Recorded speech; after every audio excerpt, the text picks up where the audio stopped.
बिस्मिल्लाहिर्रहमानिर्रहीम।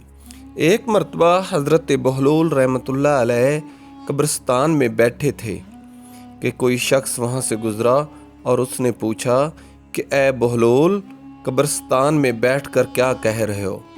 हज़रत बहलूल रहमतुल्लाह अलैह ने जब वहाँ पर एक ऐसा जवाब दिया कि पूछने वाले को हैरान रह गया और उसकी सोच दंग रह गई। हज़रत बहलूल रहमतुल्लाह अलैह ने फरमाया कि मैं इनके पास इसलिए बैठा हूँ कि जब मैं यहाँ से चला जाता हूँ तो मेरी पीठ पीछे ये कोई गीबत नहीं करते, और जब मैं इनके पास बैठता हूँ तो ये मुझे गीबत नहीं सुनाते, और इसके अलावा ये मुझे कोई तकलीफ़ भी नहीं देते और ना ही मुझे दुनिया की तरगीब देते हैं, ना ही दुनिया से दिल लगाने का कहते हैं, बल्कि मेरी तवज्जो, मेरी फ़िक्र, मेरी सोच आखिरत की तरफ मजबूत करते हैं। हज़रत बहलूल रहमतुल्लाह अलैह, जिनका असल नाम वहब बिन अमरू था, ना सिर्फ वो दीवाने थे बल्कि उनकी दीवानगी में एक बहुत बड़ी मतानत, जहानत और संजीदगी छुपी हुई थी कि हर मौके की मुनासबत से वो कोई न कोई ऐसी बात निकाल ही लेते थे कि देखने वाला और सुनने वाला हैरान रह जाता था। इसी तरह एक मर्तबा हज़रत बहलूल रहमतुल्लाह अलैह कब्रिस्तान में गए। उस वक्त बारिशें हुई थीं और बारिशों की वजह से पानी बहुत ज़्यादा बहा और कब्रें फट गईं और कब्रों के अंदर से हड्डियां भी बाहर आ गईं।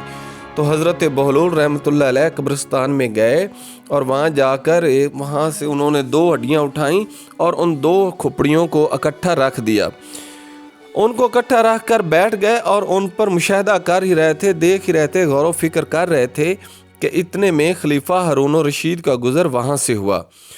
जैसे ही खलीफा ने उनको देखा तो पूछा कि ए बहलूल, यहाँ पर क्या कर रहे हो। हज़रत बहलूल रहमतुल्लाह अलैह ने कहा कि मैं यहाँ पर देख रहा हूँ कि ये जो 2 हड्डियाँ हैं इनका मुशाहिदा कर रहा हूँ। हज़रत बहलूल की ये बात सुनकर खलीफा हैरान हुआ और कहने लगा कि क्या देख रहा है। हज़रत बहलूल रहमतुल्लाह अलैह फरमाने लगे कि इन 2 हड्डियों में से एक तेरा बाप है और एक मेरा बाप है, और मैं देख रहा हूँ कि मेरे बाप की खोपड़ी कौन सी है और तेरे बाप की खोपड़ी कौन सी है।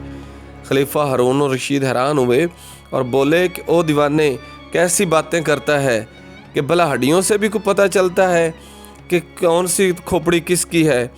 हज़रत बहलूल रहमतुल्लाह अलैह ने वहाँ पर बरसंजीदा और बरजस्ता जवाब दिया कि अच्छा, जब इंसान की हकीकत ये है हारून, तो फिर तेरा जुल्म सितम किसके लिए है। तो कौन बादशाह, कौन वज़ीर, कौन अमीर, कौन गरीब, फिर तो सब बराबर हुए ना। कि जिस तरह ये आज हड्डियाँ बराबर हैं, तो तुझे क्यों इसकी खबर नहीं आती, क्यों तुझे इसकी फ़िक्र नहीं है, और अपने आज को तू देखता है और कल की फ़िक्र कर।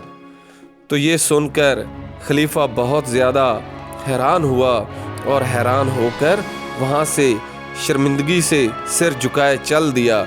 इसी तरह ही एक और वाक़या भी हज़रत बहलूल रहमतुल्लाह अलैह का है, और जो बहुत ही संजीदा और महजूज़ करने वाला वाक़या है। तो इससे पहले कि वो वाक़या मैं बयान करूं, अगर आप चैनल पर न्यू हैं तो अपनी राय का इजहार ज़रूर कीजिएगा और ये ज़रूर बताइएगा कि वीडियो कैसी लगी।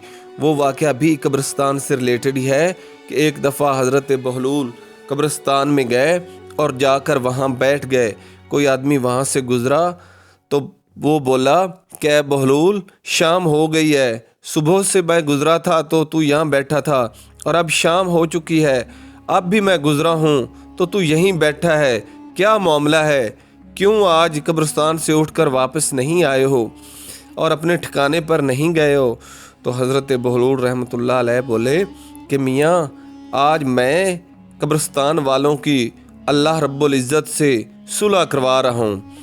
वो आदमी हैरान हुआ और हैरान होकर कहने लगा कि ये कैसी बात कर दी बहलूल कि भला कब्रिस्तान वालों की अल्लाह से सुलह, ये कैसे मुमकिन है और ये कैसी बातें कर रहा है। हज़रत बहलूल रहमतुल्लाह अलैह ने फरमाया कि मियाँ, एक वक्त था जब अल्लाह इनसे सुलह करता था और ये नहीं करते थे, और आज अल्लाह रब्बुल इज़्ज़त सुलह नहीं करता और ये सुलह करने के लिए रज़ामंद हैं। اور میں اسی کشمکش میں ہوں کہ یہ کیسا عجیب معاملہ ہے۔ تو حضرت بہلول موقع کی مناسبت سے اور وقت کے تناسب سے کوئی نہ کوئی ایسی بات ضرور نکال لیتے کہ دیکھنے والا سننے والا حیران بھی ہوتا، محظوظ بھی ہوتا اور اس میں کوئی نہ کوئی سبق پوشیدہ ہوتا۔